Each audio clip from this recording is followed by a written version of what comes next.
Παίζει δυνατά. Sport News 90,1.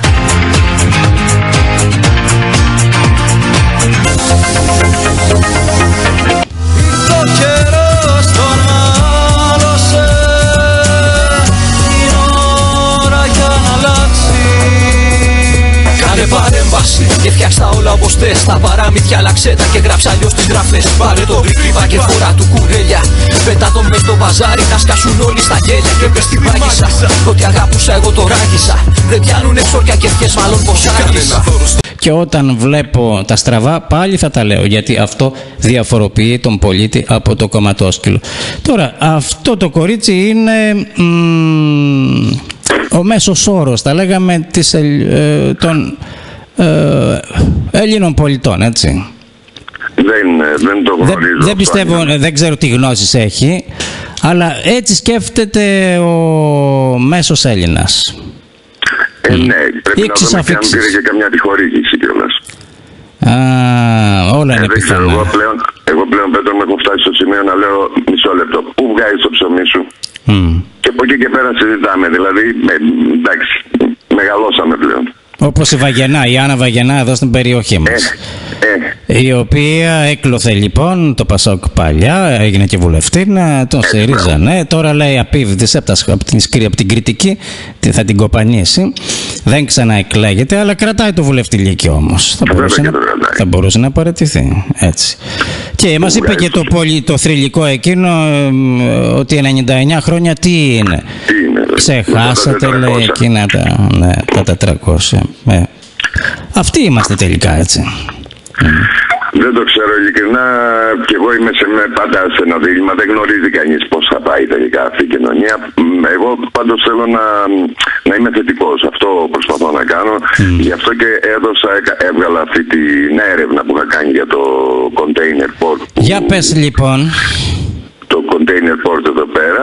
Κοίταξε, ξεκίνησε, έχουν πολλές επισκέψεις, 4 δήμαρχοι, ο δικός μας, δηλαδή Μέγαρα, Ελευσίνα, Ασπρόπυργος και Πέραμα, ξεκίνησαν και επισκεφθήκαν και την Κίνα. Από εκεί, αυτό είναι ένα παραλιακό μέτωπο περίπου 50 χιλιόμετρα. Και λέω γιατί μόνο αυτοί, ας πούμε, από εκεί πέρα ξεκίνησα. Το ψάχνα και θεωρώ ότι πλέον για εμένα έχει κλείσει η δουλειά και θα γίνει αυτό το τέρας, γιατί έτσι μπορώ να το χαρακτηρίσω. Είναι περίπου 6-7 τετραγωνικά χιλιόμετρα χώρος. Είναι ένα λιμάνι το οποίο θα εξυπηρετεί περίπου 350 εκατομμύρια πληθυσμό. Άρα πόσο μπορεί να είναι. Και το θέμα λοιπόν είναι ότι εμείς ρωτηθήκαμε. Αυτό προσπαθώ να εξηγήσω στον κόσμο, ότι δεν μπορεί ο καθένας να κάνει ό,τι θέλει στον τόπο μας. Αυτό, τίποτα άλλο, τόσο απλά. Άρα δεν τους φτάνει ο οργανισμός Λιμένα Πειραιά, έτσι, Πειραιώς. Όχι. Θέλουν κι άλλα φιλέτα, έτσι, στη διάθεσή τους. Χρησιμοποίησα σαν παράδειγμα το λιμάνι του Τσιντάο, γιατί το επισκέφθηκαν όταν είχαν πάει στην Κίνα οι 4 δημάρχοι. Άρα δεν είναι τυχαίο. Το οποίο είναι πραγματικά δηλαδή έχει πάρα πολλές δραστηριότητες.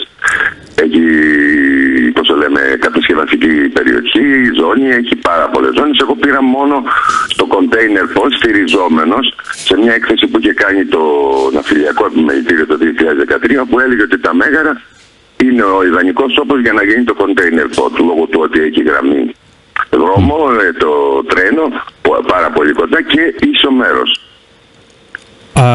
Αυτά τώρα πώληση γίνεται, τα νοικιάζουν για κάποια χρόνια, ποιο καθεστώς θα έχουν? Κοίταξε, εκεί είναι 800 στρέμματα, ανήκουν ήδη στο ΤΑΙΠΕΔ, οπότε τα έχουμε ξεχάσει. Μετά είναι ο στρατός, έχει ένα μεγάλο κομμάτι. Πάει και αυτά. Έχει ένα αεροδρόμιο, πάει και αυτό, δηλαδή είναι κομμάτια τεράστια μεγάλα. Και μια πίστα αυτοκινήτων. Οπότε είναι 3-4 ιδιοκτήτες εν ολίγης, δεν είναι κάτι το δύσκολο. Και ο συγκεκριμένος χώρος, έτσι να μιλάμε και για λίγο ιστορία, είχαν γίνει η καταστροφή ήταν ένας τεράστιος ελαιώνας, χιλιάδες τότε πιχούντας. Ήρθαν μπολντόζες κυριολεκτικά από τη θάλασσα και κατέστρεψαν δέντρα. Πολλές χιλιάδες ελαιόδεντρα, εγώ ήμουν μικρός, το θυμάμαι βέβαια. Οι ιδιοκτησίες φαντάζομαι βγάζαν το ψωμί τους κάποιοι. Ναι, ήταν ιδιοκτησίες βέβαια. Ήταν ιδιοκτησίες οι οποίες ουσιαστικά απαλωτριώθηκαν έτσι. Και είχε γίνει και αγώνας ότι για αυτό το πράγμα. Δηλαδή, ακόμα και αυτοί οι Γερμανάκοι τότε που ήταν στο Πολυτεχνείο είχαν πάει με τα τρακτέρ οι μεγαλύτεροι στην Αθήνα να διαμαρτυρηθούν και συμμετείχαν, ας πούμε, και κατά κάποιο τρόπο στην εξέγερση του Πολυτεχνείου. Υπό αυτή την έννοια, λοιπόν, εγώ προσπαθώ να βγάλουμε κάποιες σημαίες απ' έξω, ξέρεις, αυτό το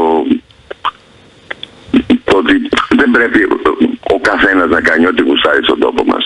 Ανεξάρτητα μας ανήκει ή όχι. Είναι δικός μας ο τόπος αυτός. Τώρα, αν σου πούνε, αγαπητέ Κώστα Δέδε, η ανάπτυξη πώς θα έρθει, τι απαντάς? Με το τρένο. Μάλλον με το καράβι, με container port θα έρθει η ανάπτυξη. Εκεί μαλώνω και με τους μαλώνω. Πάντως, συνέχισε. Με τους φίλους, άσχολους φίλους, με την έννοια ότι λένε ότι το λιμάνι είναι ανάπτυξη. Συμφωνώ εγώ, δεν θα διαφωνήσω ότι είμαι ενάντια της πρόοδου. Αλλά όχι αυτό το λιμάνι. Αυτό θα αφήσει μόνο καυσαέρια και τίποτα άλλο, και λάσπη. Σαν ειδική οικονομική ζώνη τι θα αφήσει, τι θα δώσει στην περιοχή. Ναι. Δεν μπορεί να δώσει κάτι άλλο. Φτωχά μικρά μισθουλάκια λοιπόν αύριο μεθαύριο. Ακριβώς. Και συνθήκες που τις βλέπουμε στα σύνορα Κίνας-Πακιστάν, ειδικές οικονομικές ζώνες. Αυτό φοβάσαι. Έτσι, ναι. Και θα δώσει ανάπτυξη στους Κινέζους, γιατί συμφέρει, έχει μείωση, από ό,τι λέει ο Δημήτρης ο Καζάκης, το θα ακούσει, μείωση του κόστου πάνω από 20% του κόστου μεταφοράς των προϊόντων τους προς την Ευρώπη. Άρα έχουν συμφέρον, οι άνθρωποι αυτοί θα κερδίσουν. Λέγαμε ότι θα πάρουν και το θριάσιο πεδίο, αλλά δεν ενδιαφέρονται. Ακούγεται, γιατί δεν είναι τα σφράγιστα αυτά τα μυστικά και έχω προκαλέσει και την τοπική ηγεσία να βγάλει τουλάχιστον τα πρωτόκολλα που τι μίλησαν και είπαν. Λέγεται ότι θα κάνουν logistics. Ποιος ξέρει, ας περιμένουμε να δούμε. Πάντως, μια κυρίαρχη κυβέρνηση θα ζητούσε αντισταθμιστικά ωφέλη από όλα αυτά. Αλλά είδαμε και τα τρένα ότι τα χάρισε για 45 εκατομμύρια, με πρίκα παρακαλώ, 50 εκατομμύρια το χρόνο. Άρα τα χάρισε. Δεν είναι πώληση αυτή. Και επίσης οι Ρώσοι, για μας, οι Ρώσοι που θα ενδιαφέρονταν να πάρουν τα τρένα ζήτησαν κάτι ισολογισμούς που δεν τους πήραν ποτέ. Φαίνεται φτιαχτεί η όλη διαδικασία για να περάσουν σε συγκεκριμένους τζαμπέ. Μάλιστα.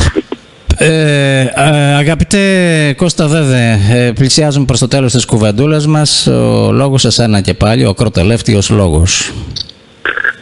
Αυτό που θέλω να πω είναι ότι και επιθυνόμενος και σε μια τοπική κοινωνία όπως είναι η Λάρισα, οι μικρές κοινωνίες που λέω εγώ, νομίζω ότι εμείς θα δώσουμε τη λύση.